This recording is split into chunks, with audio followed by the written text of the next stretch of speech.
Hey guys, welcome back to my channel, Share and Read. Today I'll be starting off with a brand new Goodreads reading vlog, and for this time I'm going to do my historical fiction. So as always, I have my laptop over here, so let's just get right into the video.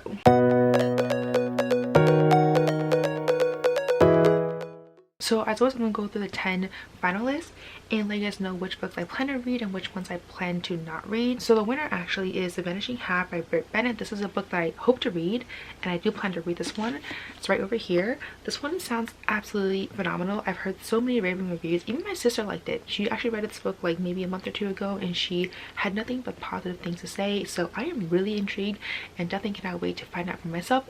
This book is as amazing as everyone says it is. Plus, this book apparently won the Book of the Year according to Book of the Month, so I'm really excited about that. Then the next book over here is a Jane Austen Society. This one I have zero plans to read and just was never interested in it, so I won't be picking it up. Then the next book over here is The Book of Longings by Sue Monk Kidd. I've heard some good things about this book as well, but this is a book that just never really caught my interest, so I won't be reading this one. Then the next book over here is The Book of Lost Names by Kristen Harmel. This is another one that I will not be reading. To be honest, a lot of the books on historical fiction I won't be reading. I only have maybe 3, maybe 4 books that I hope to read. So this is a book that I will not be reading. Then the next book over here is The Henna Artist by Alka Joshi, and this is the book that I will be reading. I have a copy right over here. This book follows a girl called Lakshmi who makes her way alone from her 1950s rural village to the vibrant pink city of Jaipur. She's basically escaping from an arranged and abusive marriage, and she is basically now in the city to be a henna artist to the wealthy woman of the upper class, and she's just trying to pursue her dream of becoming an independent woman, and one day she ends up being confronted by her husband. So I guess things kind of go from there, but I am super intrigued by this book. I've heard great things and just beautiful writing, great plot, etc., so I'm really excited for this one. Then the next book over here is The Evening and the Morning by Ken Follett. This is a book that I will not be reading. I do have a lot of books I want to read from this author, but they are not historical fiction. They are more on the fantasy side of things. I guess they're kind of like historical fantasy, something like that, but they are not, this is not the book that I plan to read from this author. The next book over here is A Long Petal of the Sea by Isabel Allende. This is a maybe. I've actually had this book on my TBR, but the thing is I feel like I have a copy of this book somewhere. I just don't know if I have it physically or if it's on an ebook or something. So I do have this book on my TBR, but it's a maybe because I read by the synopsis and I was like, it doesn't sound like the most interesting book to me, but I do want to give this book a chance if this book is on my TBR and if I do have a copy of it, so I figured why the heck not. And it's basically about the aftermath of the Spanish Civil War. It follows 2 young people and kind of their journey and story. So that's all I know about that book. Then the next book over here is Magic Lessons by Alice Hoffman. This is a book that I will not be reading. Never really had an interest in the series, to be honest, so just never really had a need to read this book. Then the next book that I do plan to read is The Book of Lost Friends by Lisa Wingate. I'm going to try to pick this up as an audiobook or as an ebook, not really sure, but this book is really high on my list. I read her other book before and it was so good. Like, I absolutely fell in love with her writing, her characters, just everything was just so vivid to me, so I have really high hopes for this one. Then the last book on here is The Pool of the Stars by Emma Donoghue.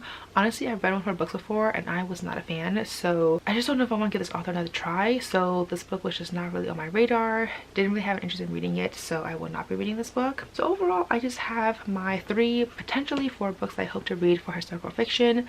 I'm actually kind of surprised because historical fiction is actually one of my favorite genres, and I do have a lot of books I usually read from this list, but I guess for 2020 there weren't a lot, so I just have 3, potentially 4 that I hope to read. So anyways, that's all to say for this very quick intro to this new reading vlog. So the next time I'll update you guys, it will be for a update on the book that I have chosen to pick up first.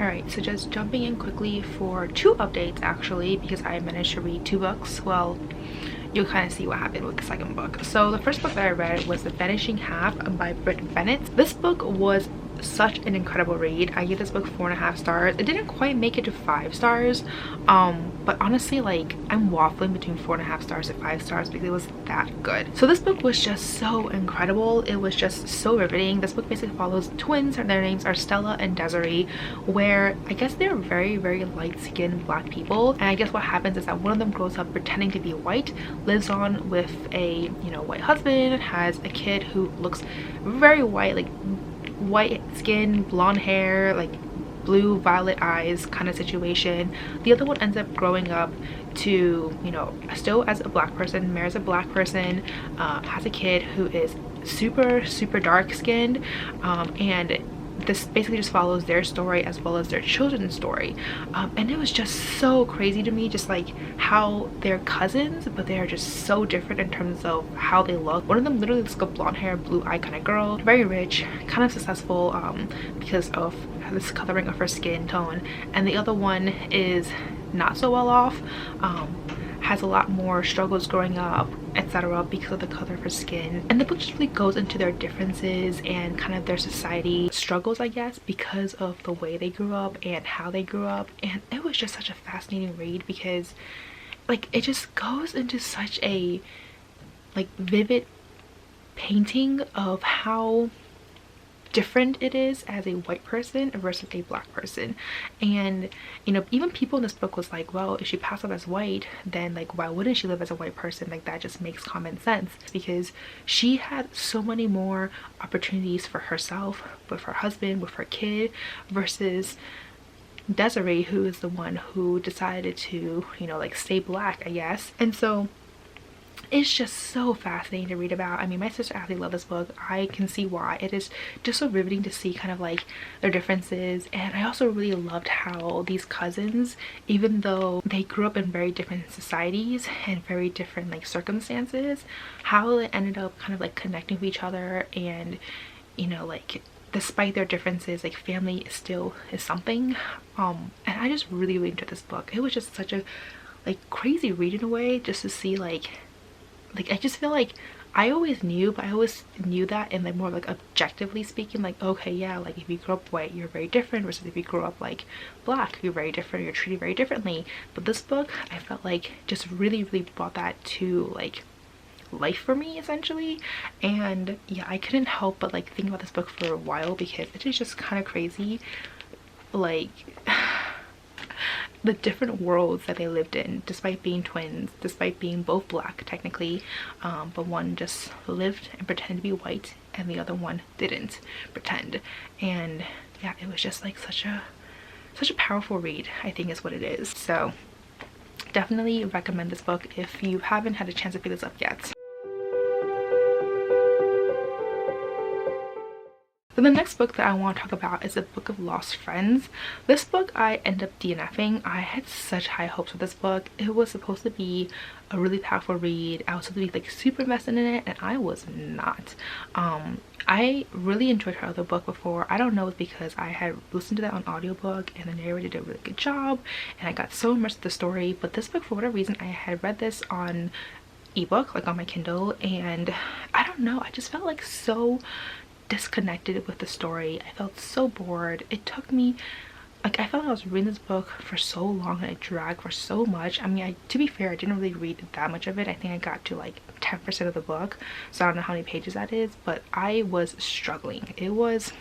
I was not having it with this book, to be honest. All I know is that this book basically follows, I think it's like 3 characters and kind of like how their lives are interwoven, and it also follows 2 timelines. I feel like her books tend to follow 2 timelines, of one set in the past and one set in present day, and how their timelines kind of like cross, or they like are related to each other somehow. So this book basically follows like 3 people, I think, and this woman who's a teacher, she becomes a teacher at low-income school to kind of like waive off her debt.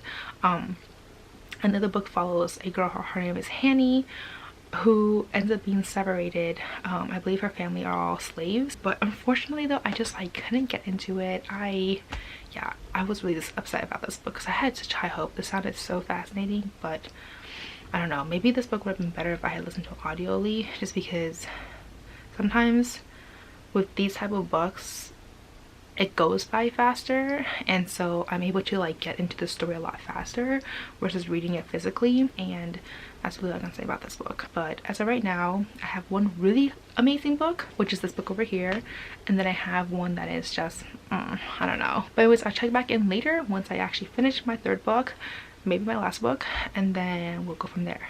But yeah, so far it's like a very polar opposite reading experience so far for this vlog.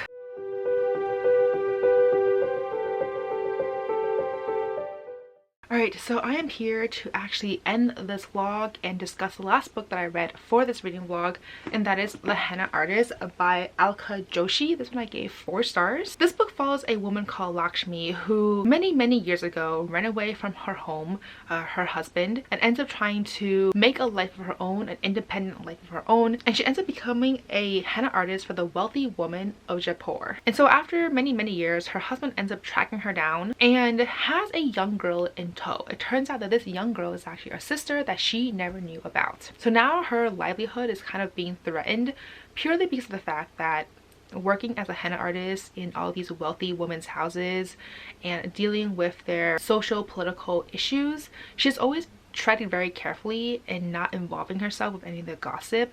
But with this young sister in tow now and trying to take care of her and making sure everything is okay, like taking responsibility of her, now her position is kind of being threatened. A lot of dynamics there with family, with the political, different economic, social statuses of India, etc. And I really enjoyed this book overall. It was just so riveting for me to kind of see her struggles as a henna artist and her side of the story in terms of why she was making the decisions that she was doing, especially in terms of her little sister. There were a lot of things that as a modern woman now, especially in America, that was just so different compared to 1950s in India. So there's a lot of interesting elements in this book. I definitely learned a lot more about Indian culture in terms of how the woman worked, like their society, I guess is how you call it, versus American society and their dynamics there and the cultural differences. Like overall, it was just so intriguing.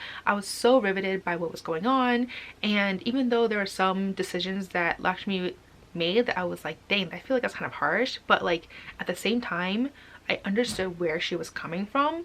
The one thing I do wish that happened in this book was actually her sister's perspective. I felt like it would have been so enlightening to find out like what she was thinking, because she was only 13 years old and she arrived in this new city to find her older sister that she never met in her entire life but has heard so much about, obviously.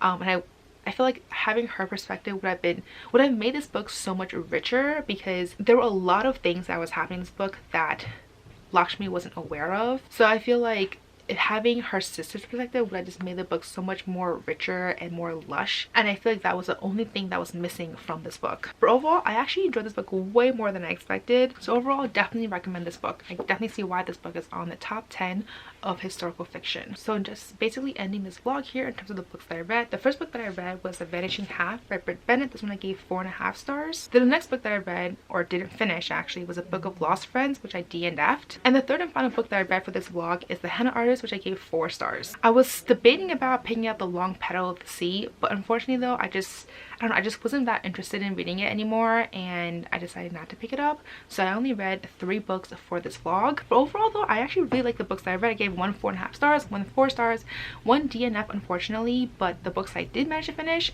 really high star rating, so I'm really pleased about that. So anyways, that's all to say for this vlog. Let me know down below if you have read any of the books that I had mentioned here. Do you have any historical fiction recommendations? Let me know down below as well. But as always, if you like this video, please do give me a thumbs up. It really does help out my channel. And if you'd like to see more content of me, please do subscribe and hit the notification bell. And don't forget to follow me on Twitter and Instagram, and I'll see you guys next time. Bye!